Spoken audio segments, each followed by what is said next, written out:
Hope everyone's had a great Friday. The weekend is upon us. We will. Oh, I need to reset this, don't I?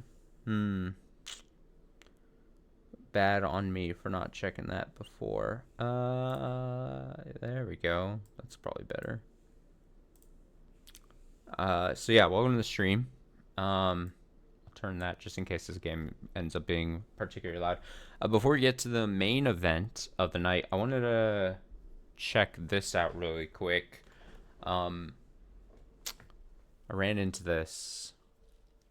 I will not say how, but I ran into this recently. I was like, it'd be nice to check this out before we get comfortable for our finale of Somnium Files here. So let's check this out. This is called Messenger.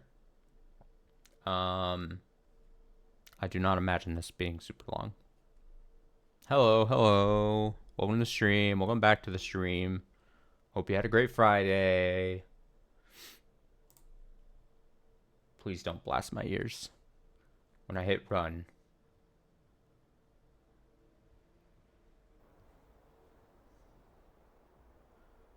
I have a Discord notification.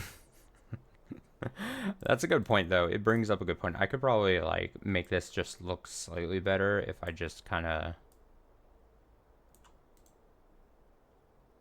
tightened up. Where's my manners? I need to tighten up my my window.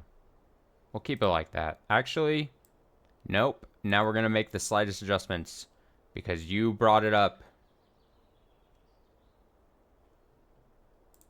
There we go. I even got rid of... Nope, it's still there a bit. Gotta really clean this. We're playing this in browser on itch.io. Look at that. I got rid of the scroll bar on the right hand side. Again, perfect. Oh, I could even clean it up on the bottom there a bit better. Look at this. Get rid of that gray.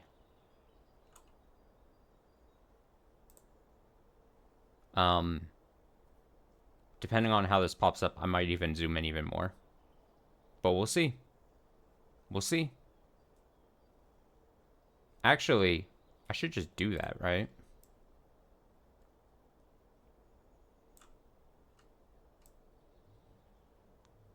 Again, this is like, you know, if I was a more professional streamer,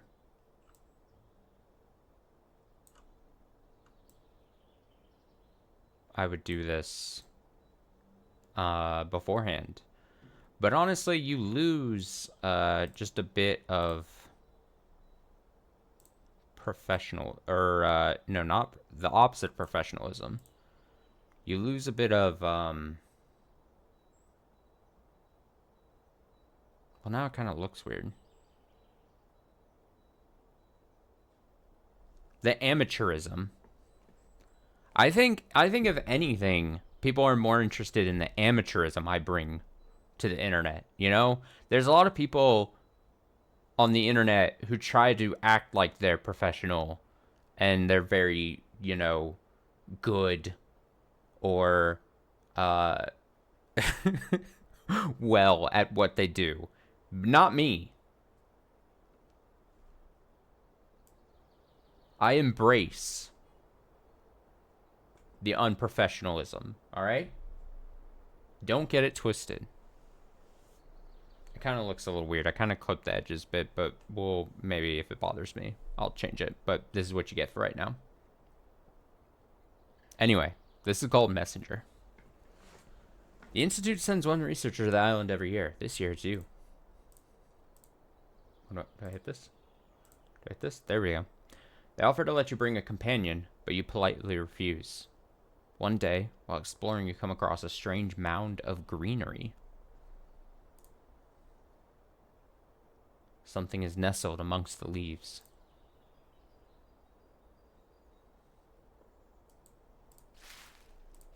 Get out of here, leaves.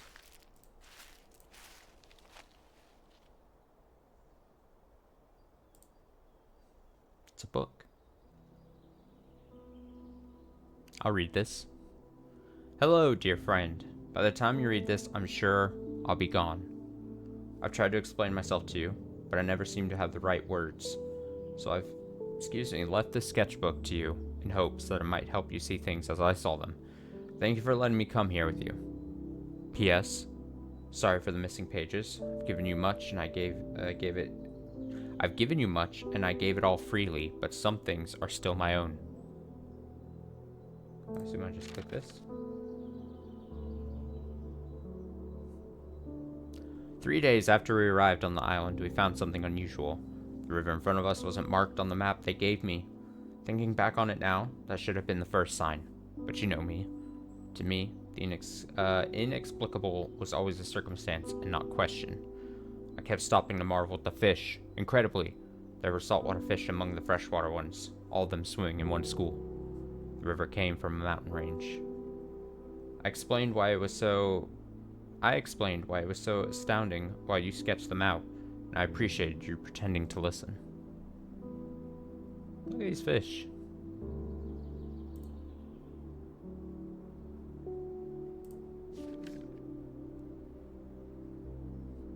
It took 3 weeks to reach the tallest mountain's peak. You teased me because my hands were dusty with residue from all the samples I collected. Your cheeks were glowing from the cold.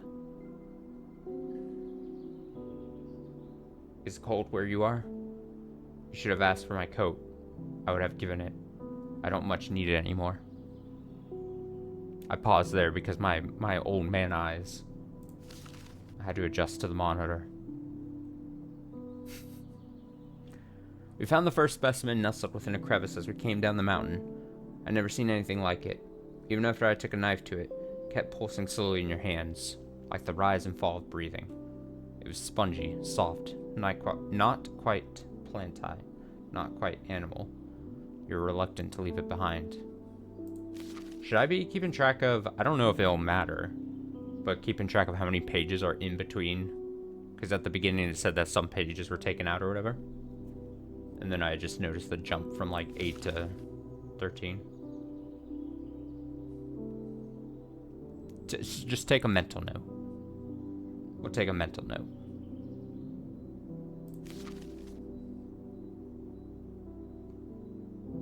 The grassy areas clustered around the base of the mountain we filled with plant life. Some of the flowers I pressed and filed away in my research journal. I gave this one because it was pretty, but I had no use for it. And you said you wanted to draw it. There was a cave entrance leading into the belly of the mountain. Just beyond its gaping maw lay the sheen of minerals and life forms, uncatalogued. We had already stood above the clouds. Next came the descent.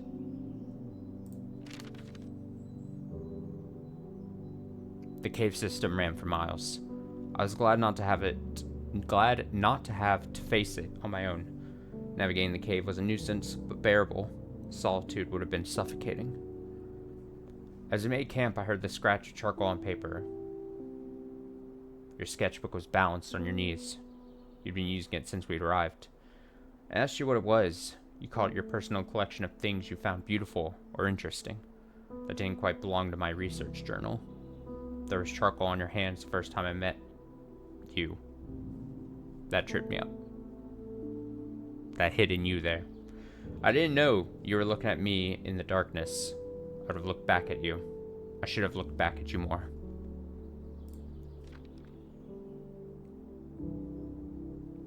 At times it felt like the dark might consume us, and I would be buried under its crushing weight. Remember your fingers digging into my arm as we stumbled through the inky blackness. But after that interminable darkness came light.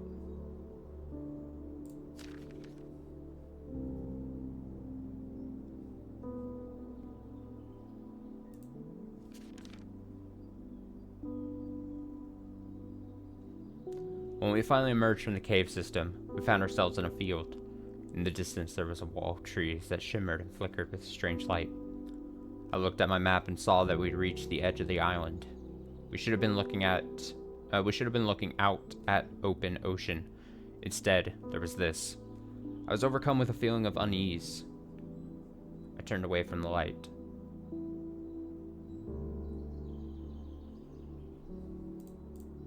I hate to do this, but I need to do this for like my own.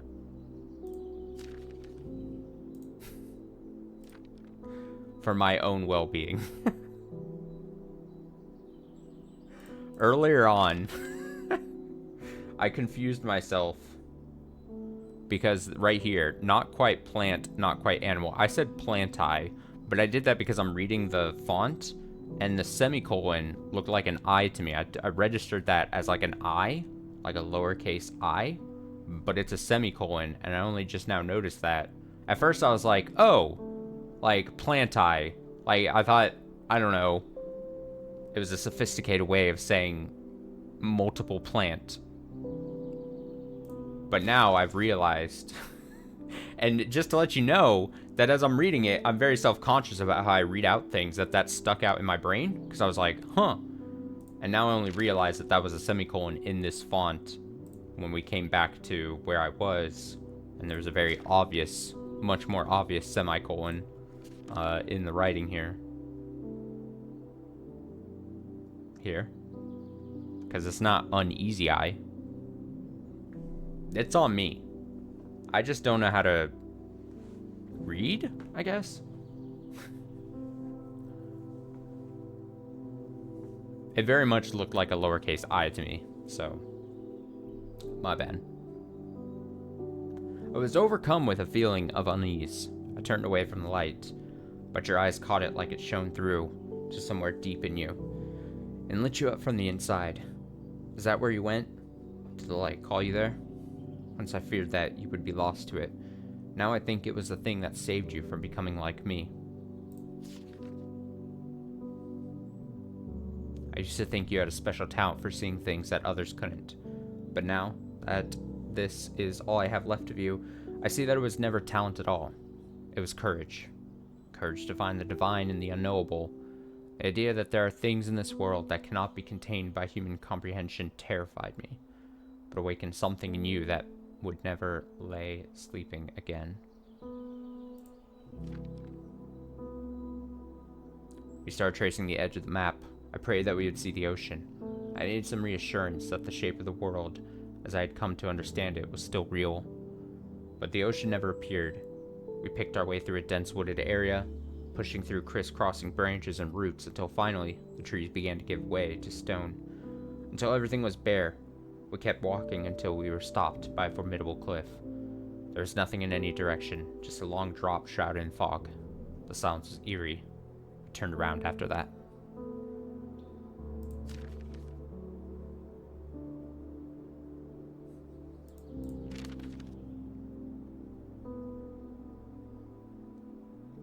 The marsh was a world teeming with hidden life. I waded in without a second thought. My pants were soaked. I think you laughed at me, and then you followed. You kept laughing as we waded through the marsh. I pulled sopping wet specimens out of the water and handed them to you for safekeeping. I'll go to this one next. But thinking about it still makes me smile, like the feeling of it got caught in my chest. I don't remember what your laugh sounds like anymore. It was raining the day we found the creature. I almost wrote it off as just an overgrown rock of some kind, but something caught my eye. A brown, leather-bound book identical to mine. The Institute's standard issue research journal lay on the ground beside it. All the pages had been torn out. I looked more closely at the huge mound and saw that it was pulsing slowly, just like the thing we'd found on the mountain. Trepidatiously, I began to hack through the greenery. I peeled back what seemed like endless layers of damp leaves and vines. Just as I was going to give up, my knife cut through something soft. It felt like the flesh of an animal, but instead of hair, there was moss growing over it, like a second skin. There was no blood. My stomach twisted. I turned to face you to tell you that I had a terrible feeling about this, but you were looking at the incision with wide, glittering eyes. There were droplets of rain clinging to your eyelashes. And I? Well, what else could I do?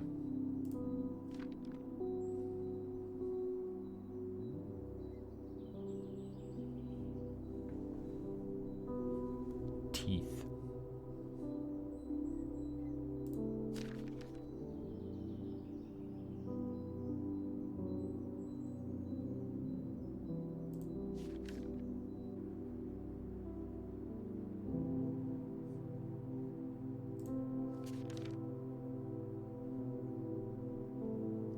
treated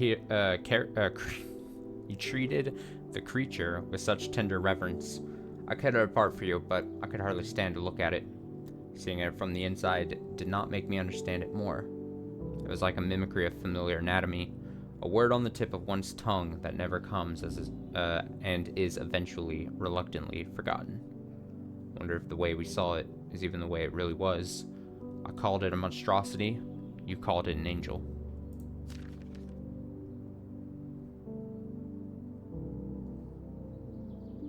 What part is taken out of the book?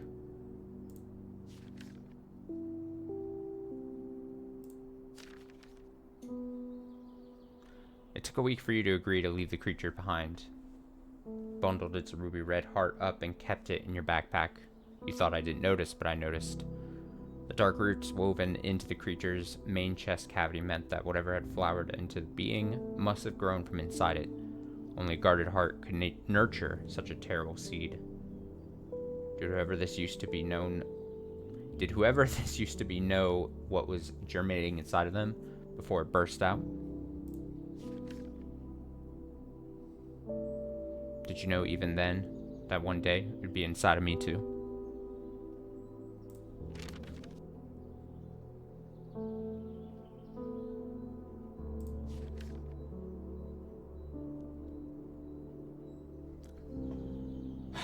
Why did you go? In the weeks since you left, I've thought of little else. I think you knew that I would. That must be why you left your sketchbook with me. Why you gave me the gift of seeing this place as you saw it, even if only in brief snatches. I'm sorry for covering it with my frenzied words, but I don't know how much longer I'll be able to hold a pen. And I'd rather you lose myself than lose my memories of you. When the vines began to curl around my ankles, I wondered if you were just trying to save yourself from a fate you knew I was already doomed to. But you weren't trying to escape the island. You were giving yourself to it. And you knew that I never would. So you left me behind.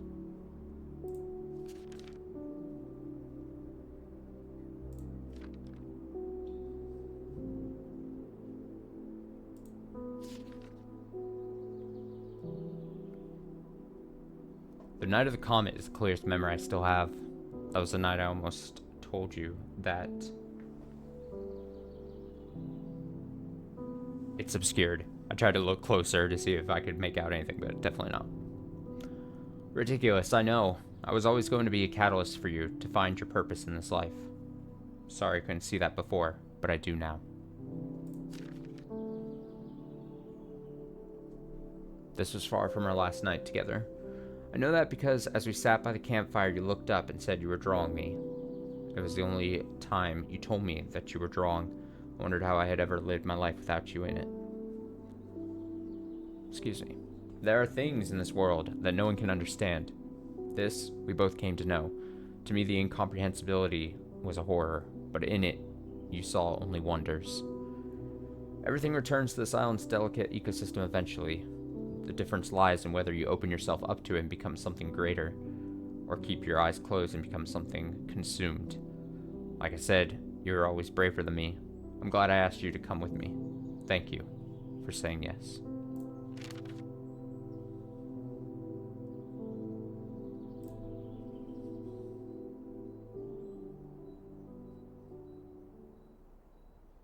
That was nice.